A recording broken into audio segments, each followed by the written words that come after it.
To begin with this video, the biggest tip I can give you while watching the video is to not overcomplicate what I tell you. Take exactly what I tell you for what it is. The biggest variable that delayed my progress in powerlifting throughout the three movements was definitely me overthinking everything I was told. There's going to be some variation between what I tell you and what you find to be successful. You'll hear me say in the video that what I find successful and what works for me will not necessarily work for you. So the first step is you're going to walk up to the bar. And I'm going to go more in depth on this in a second, but it's critical that your shins are touching the bar. You want that bar directly on your shins. Now, in terms of stance width and foot angle, this is going to greatly depend on your morphology, your mobility, and your comfort.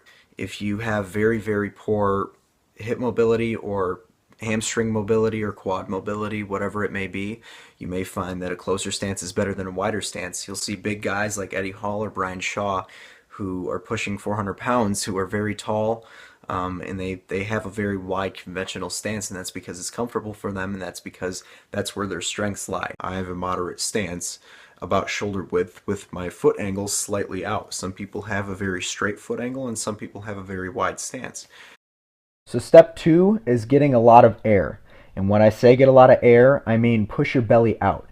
And this is a technique that's commonly used by choir singers and just weightlifters in general. And it's a lot easier when you have a power belt to push against. But this is where the majority of your power is going to come from. And I'm going to talk about this more in a second as well. So here's a better angle from the side, but you can see I'm not a very big guy, but I'm still able to push out my belly quite a bit. I can expand that a lot, and you're going to generate a lot of power by doing this. This is not to get confused with lumbar hyperextension or lordosis, or otherwise known as basically arching your spine. It's not pushing out your spine from the back. Your spine should have nothing to do with this. Your spine should have nothing to do with this. So this image shows exactly what not to do. Do not hyperextend your spine, like I said. And this next image shows exactly what to do. Have a completely neutral spine while activating your diaphragm.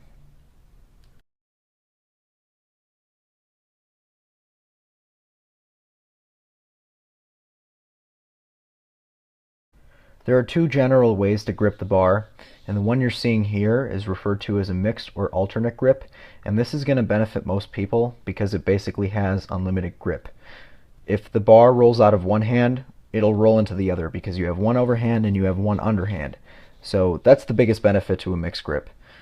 The two biggest cons to this grip are that if you try to curl the weight too much, you can actually blow a bicep, and it also causes muscular imbalances over time because you basically have uneven hand grip. The second known method of gripping the bar is known as a double overhand grip. There's actually a variation of this grip called a hook grip, and unless you have amazing grip strength, you're probably going to end up dropping the bar at some point, because if one of your hands loses its grip, which is actually very likely, the bar has no other place or hand for it to roll into. The main benefits to a double overhand grip is that it reduces the muscular imbalances that you can create because you have even hand placement. It helps your lockout, and that's not to say that a mixed grip will hurt your lockout, it's just that a double overhand is even better for it. And you can't blow a bicep. Again, the biggest con to a double overhand grip is your grip.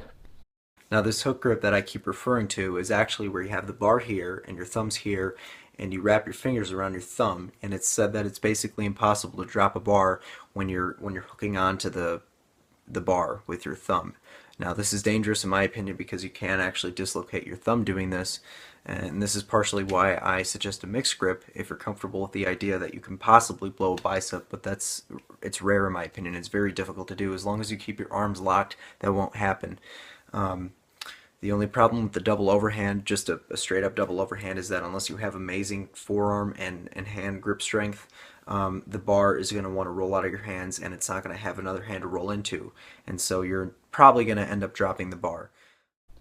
Step 4 is removing all the slack and setting your body position. Now, slack is basically the space in between the barbell and the plate. or it's the lack of tension on the barbell itself. Now, the reason why I'm even talking about slack is because you'll see a lot of elite level lifters or a lot of beginner lifters that try to just yank on the bar and they try to tug on the bar, and it basically throws them off. They'll get in the right position and then they'll yank on the bar and it'll pull them right out of position. So it kind of defeats the purpose of it. Now, if you really know what you're doing, and you'll see in some of the videos that I show of myself, sometimes it can actually benefit you to kind of tug on the bar. Some people will tug on it and it'll pull them into a better position than they start in. So they'll start in a specific position and then they'll yank themselves into an even better position, and that'll kind of benefit you. But for the most part, a lot of people, when they yank on the bar, especially a very bouncy or flexy bar, it's going to whip them back into a bad position. And this is why you want to have pre-existing tension on the bar. You basically want to pull yourself into a tight position, and as you're doing that, you want to put tension on the bar and the bar or the plates as well, to remove as much slack as possible, so that you already have so much tension on the bar that you're like a spring just ready to just kind of shoot up.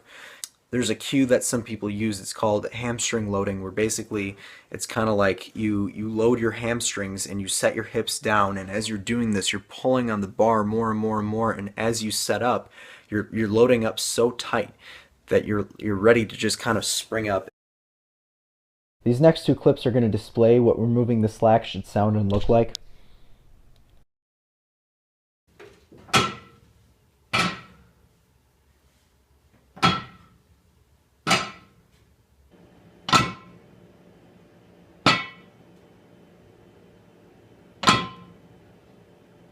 Now that you've gotten your air, grip the bar, and removed the slack, it's time to lift. Now, it is critical that the bar is as close to you as possible. I'm not going to go too deep into this because it's going to take up too much time, but look up moment arm when you get a chance. Basically, the idea is that the farther away weight is from you, or your center of gravity, the harder it is to pick up. So for example, if you have 5 pounds, that's even 5 feet away from you, like you ever take a baseball bat and you have the handle right here, but then you tilt it like this, all the weight is on the opposite end. It's only 2 feet away from you, but it becomes increasingly harder the farther away that weight gets from your center of gravity. Now, I've heard many people advocate starting with the bar in the center of your foot, and they claim that this prevents the bar from rolling away as your shins push it forward as you're bending down to grab it. And I'm not a big fan of this because it basically sets you up for failure. As long as you can keep your shins vertical and your body weight behind the bar, this keeps the bar as close to you as possible, and your shins never even travel forward to push the bar away from you in the first place. A lot of people will start deadlifting, and then by the time they pull or get some movement going, their hips shoot up. And a lot of people will point at that and say, oh, that's wrong. They need to start with their hips higher wherever they end up. I disagree. I think you need to start wherever you're comfortable. This is going to greatly depend on the individual. For example, Mark Bell starts with his hips pretty high, and he pulls efficiently from that position. Ed Cohen basically squats the weight up in a very vertical fashion, very quad dominant, and that's what works for him. That's what his morphology is. I have a pretty high hip positioning, but my shins are vertical, my shoulders are behind the bar, and I have a flat back. Those are the 3 key points you need to focus on. As long as that's happening, it doesn't really matter where your hips are. I see a lot of these people on Instagram, a lot of these pages, and they'll have like a green check mark saying this is the right way to do it, and then they have a red X saying that this is the wrong way to do it. The biggest problem that I see with these pictures is the red X indicates that unless you're doing it the way that the picture depicts, you're doing it wrong, as if there's an absolute way of executing the lift. And what I'm saying is that couldn't be farther from the truth. You're going to be built differently than other people. You're going to be built differently than me. So just because I'm showing you that I have higher hips when I conventional deadlift, that doesn't necessarily mean that you're going to benefit from having higher hips. Having higher hips when I deadlift doesn't make the way I deadlift incorrect. It just means that it won't translate as well or be as efficient on other people if they were to do the same thing. The biggest problem with this picture is that this man's shoulders are way too far over the bar. he needs to shift his whole entire body weight back.